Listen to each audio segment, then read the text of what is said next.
Hello, আসসালামু আলাইকুম। কে? ওয়ালাইকুম আসসালাম। স্যার ভালো আছেন? জি আলহামদুলিল্লাহ ভালো। আপনি ভালো আছেন? জি স্যার। স্যার আপনি টিচার নে? স্যার মানে টিচার নে? জি আমি তো টিচার। বলেন।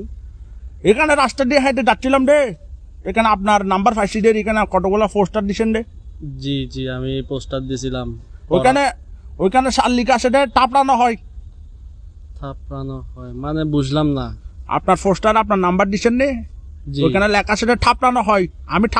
আমাদের টাপড়ান স্যার। না, ওখানে তো আমি ওরকম কিছু লিখি আমি না। টাপ্পর কাইতে চাই। আমি দিছিলাম ওখানে মধ্যে পড়ানো হয়। পড়ানো হয় না, এখানে ঠাপড়ানো হয় লেখা আছে রে, ঢাকা টাপ অটোবিন্দ কারা এরকম একটা লেখা আছে রে, তাহলে টাপড়ানো হয়।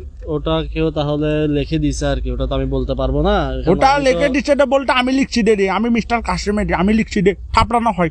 মানে মানে আপনার এখানে যেখানে পড়ানো হয় লিখা আছে, এখানে ঠয়কার টা লাগাই দিচ্ছি চার, আমি চাইকা গিয়ে বাঁকা চার, আমি আপনার থেকে টাপ্পর গাইতে চাই। আপনি থাপড়ানো হয় লিখছেন, আবার আমাকেও ফোন দিছেন, মানেটা বুঝলাম না।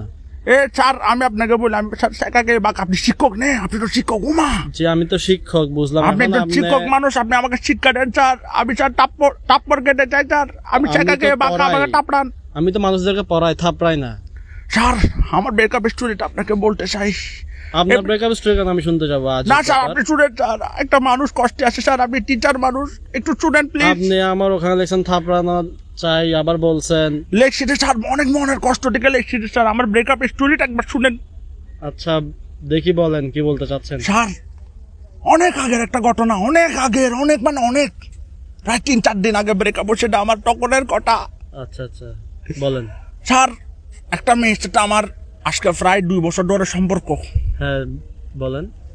তো স্যার মেয়েটার বিয়ে গেছে স্যার, আচ্ছা অনেক দুঃখ। বিয়ে গেছে, বিয়ে করে তো অনেক জায়গায় চলে গেছে, আমি তো চাকা খেয়ে বলেন। বাঁকা স্যার, কিন্তু 2-3 দিন আগে আবার চাকা খাইছি। আগে বুঝছেন? বললেন বিয়ে হয়ে গেছে, আবার বলছেন 2-3 দিন আগে ছাকা খাইছেন, মানে বুঝলাম না। ঘটনা আমি আপনাকে বুঝাই স্যার। আমি আজকে সকালে ঘর থেকে বাইরে এলাম, আচ্ছা ঘর থেকে বেরোয় একটা সিনজি নিলাম, আচ্ছা সিনজি নিয়ে কাজে দেরি গেছি রে, উমা যে মজার মজার চা পাওয়া যায়, চা খাইতে গেছি। আচ্ছা চা খাইতে গিয়ে স্যার এখানে দেখতেছি রে, আমার গার্লফ্রেন্ড যেটার বিয়ে হয়ে গেছে দিয়ে আসে, মানে দাঁড়ায় আসে দেরি। আচ্ছা আচ্ছা তারপর? তো ওরা ডাকার পর আমি বলতেছি কেমন আছো তুমি, আচ্ছা ও বলে কি কেমন আর থাকবো, আসি ভালো। আচ্ছা, আমার থেকে জিজ্ঞেস করছে, আমিও বলছি আমি ভালো আছি। আচ্ছা তারপর আমি বললাম তোমার জামাইয়ের কি অবস্থা, ও আচ্ছা, বলতেছে আমার জামাইয়ের সাথে তো আমার ডিভোর্স। উমা মান মেলা দুফুটা, বুঝছেন স্যার। আচ্ছা তারপর আমি ওরা বললাম তোমার জামাইয়ের সাথে তোমার ডিভোর্স, আমি তো তোমাকে এখনো ভালোবাসি, তুমি কি এখনো সিঙ্গেল?